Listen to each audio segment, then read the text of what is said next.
Hi good morning all. Today news paper analysis చూద్దాం. So first వచ్చేసి Paris ఒలింపిక్స్లో భారత్కు మొట్టమొదటి పథకం, అది కూడా ఎయిర్ రైఫిల్ విభాగంలో, air pistol air pistol 10 metres air pistol విభాగంలో మను భాకర్కు కంస్య పథకం, బ్రౌన్ మెడల్ వచ్చిందనమాట. ఈ విభాగంలో గోల్డ్ మెడల్ వచ్చేసి సౌత్ కొరియన్ ప్లేయర్స్కి వచ్చింది, gold and silver medal 2 medals వాళ్ళకే వచ్చినాయి. సో థర్డ్ది వచ్చేసి కంస పథకం భారత్కు వచ్చిందనమాట. సో ఈ విభాగంలో పురుషులు ఎక్కువ ఉండేది. మామూలుగా ఎవరెవరు ఉండేదంటే రాజవర్ధన్ సింగ్ రాథోడ్ కానీ, అభినవ్ బింద్రా కానీ, విజయ్ కానీ, గగన్ నారంగ్ కానీ, వీళ్ళంతా పురుషుల విభాగంలో ఆల్రెడీ మనకు పథకాలు వచ్చినాయి. సో మహిళలు ఈ విభాగంలో, ఈ ఎయిర్ పిస్టల్ విభాగంలో తొలి మహిళగా చరిత్ర పట్టంలోకి వచ్చింది. సో ఆమెకు ఫస్ట్ ఆఫ్ ఆల్ ఏంటంటే కంగ్రాచులేషన్స్. ఒక మహిళగా ఫస్ట్ ఈ ప్యారిస్ ఒలింపిక్స్లో మహిళగా ఫస్ట్ ఒక పథకాన్ని సాధించి కంటిన్యూటీగా ఆమె మొదలుపెట్టింది. సో ఈ కొనసాగింపు అనేది ఇంకా ముందుకు వెళ్ళాలి, చాలా పథకాలు కూడా మనకి రావాలని కోరుకుంటూ, ఫస్ట్ ఆఫ్ ఆల్ ఏంటంటే మను భాకర్కు కంగ్రాచులేషన్ ఫస్ట్ చెప్దాం అనమాట. ఇంత గొప్ప పథకాన్ని ఇండియాకు రావడం అనేది ఆమె గొప్పగా సాధించిన పథకం. నెక్స్ట్ వచ్చేసి జిఎస్టి కుంభకోణంలో సోమేష్ పై కేసు. సోమేష్ కుమార్ బాగా అవినీతి చేశాడని బాగా ఆరోపణలు ఉన్నాయి. ఎందుకంటే ఇదివరకు రంగారెడ్డి జిల్లాలో 20 ఎకరాల భూమిని ఎకరానికి 3 లక్షల చొప్పున ఈయన బై చేశాడు. 20 ఎకరాలు, ఆ కేసు నడుస్తుంది ఇంకా. సో రంగారెడ్డి డిస్టిక్లో ఒక ఎకరం 3 లక్షలకు కొన్నాడంటే ఈ మహానుభావుడు ఎంత అక్రమాలకు పాల్పడ్డాడో అర్థం చేసుకోవచ్చు. సో ఈయన మీద ఇంకో కేసు కూడా అయిందనమాట. జిఎస్టి కుంభకోణంలో ఈయన మళ్ళీ ఇంకో కేసులో ఇరుక్కున్నాడు. సో ఈయన మీద కంపల్సరీ ఇంకా కేసులు, ఈ విచారణ కంపల్సరీ జరుగుతుండొచ్చు నాకు తెలిసి. ఇంకోటి వచ్చేసి లీలాకర్లో 1.5 లక్షల రుణమాఫీ అంట. ఈ విషయం బాధాకరం, చాలా బాధాకరం. రావుస్ ఇన్స్టిట్యూట్ అంటే రావుస్ ఇన్స్టిట్యూట్ అనేది ఢిల్లీలో ఉంది. ఢిల్లీలోని రాజేందర్ నగర్లోని సివిల్స్ కోచింగ్ సెంటర్ అయిన ఈ రావుస్ ఇన్స్టిట్యూట్లో 3 విద్యార్థులు, సివిల్ ఆస్పిరెంట్స్, వాళ్ళు సెల్లార్లో అసలు అక్రమంగా, అంటే వాళ్ళు ఐఏఎస్ ఇన్స్టిట్యూట్ అన్నప్పుడు వాళ్ళకు కంపల్సరీ యాక్ట్స్ కానీ, భారత రాజ్యాంగంలోని యాక్ట్స్ కానీ, వాళ్ళ విధి విధానం కానీ కంపల్సరీ తెలియాల్సి ఉంటుంది. ఎందుకంటే ఐఏఎస్ ఇన్స్టిట్యూట్ నడపడం అనేది మామూలు అంత ఈజీ కాదు, మామూలు కోచింగ్ లెక్క కాదు. వాళ్ళకి ఎంతో నాలెడ్జ్ ఉండాలి, అసలు యాక్ట్స్ అనేవి అవన్నీ తెలిసి ఉండాలి. సో వాళ్ళు ఐఏఎస్ ఇన్స్టిట్యూట్ నడుపుకుంటూ సెల్లార్లో అక్రమంగా అందులో లైబ్రరీ పెట్టిరంటారు. ఆ లైబ్రరీలో వాళ్ళు చదువుకోవటానికి వెళ్ళి 2 లేడీస్, ఒక మెన్, సో 3 చనిపోయారు. అంత బాధాకరం అని చెప్పి అందులో ఒక తెలంగాణ మంచిర్యాల డిస్ట్రిక్ట్ చెందిన ఒక తెలంగాణ అమ్మాయి కూడా ఉంది.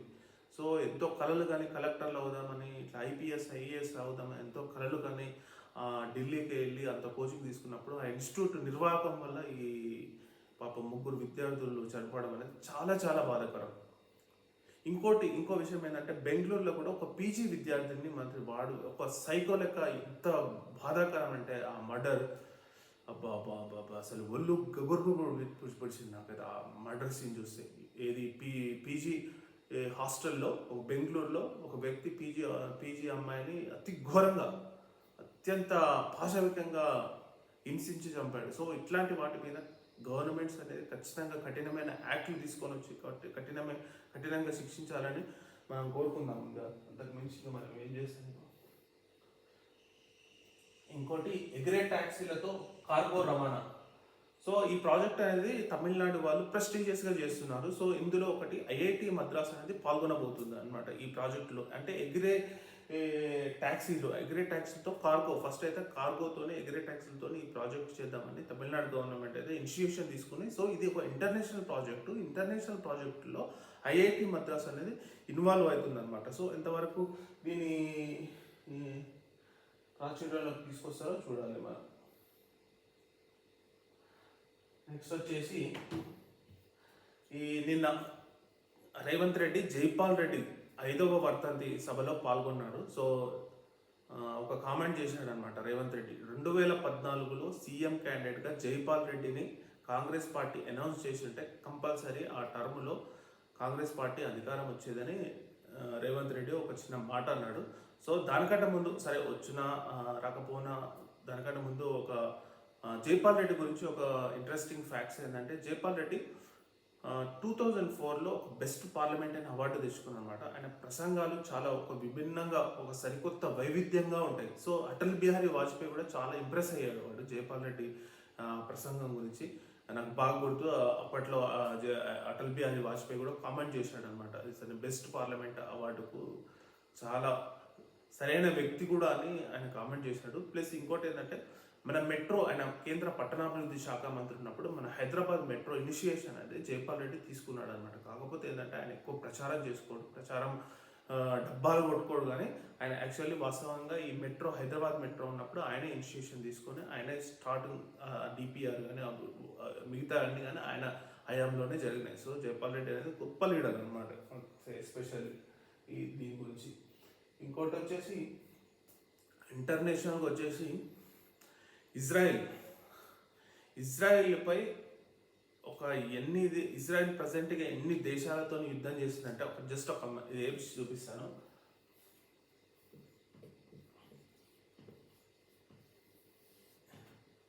ఇజ్రాయెల్ అనుకుంటే ఫస్ట్ పాలస్తీనా, హమాస్.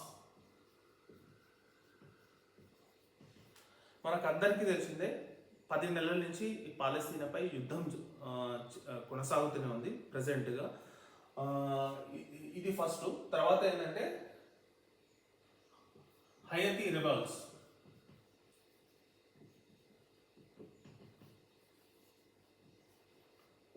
ఇది వచ్చేసి యెమెన్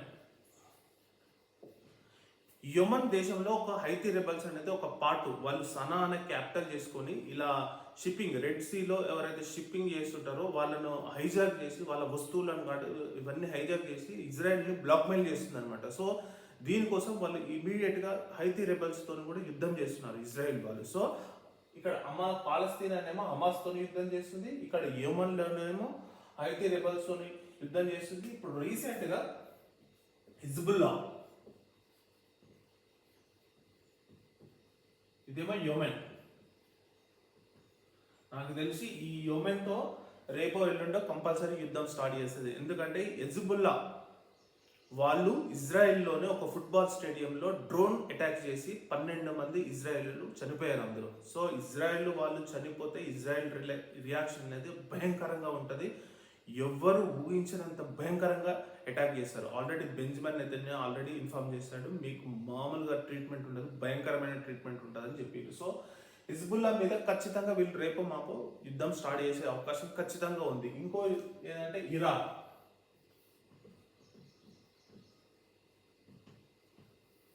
సో ఇరాన్తో కూడా అట్ ద సేమ్ టైం యుద్ధం చేస్తూనే ఉంది. సో ఇంకోటి ఏంటంటే Jordan and Syria.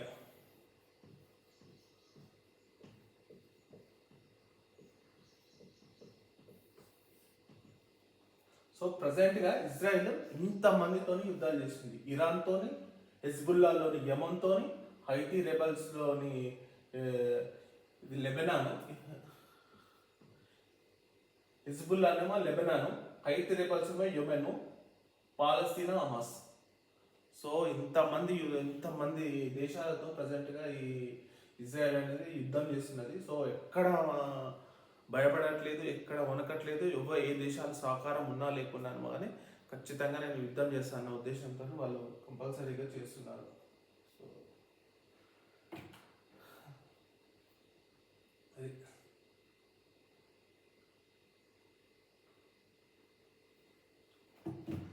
So okay అండి, న్యూస్ అనాలిసిస్ క్లోజ్ చేస్తున్నాం. Thank you.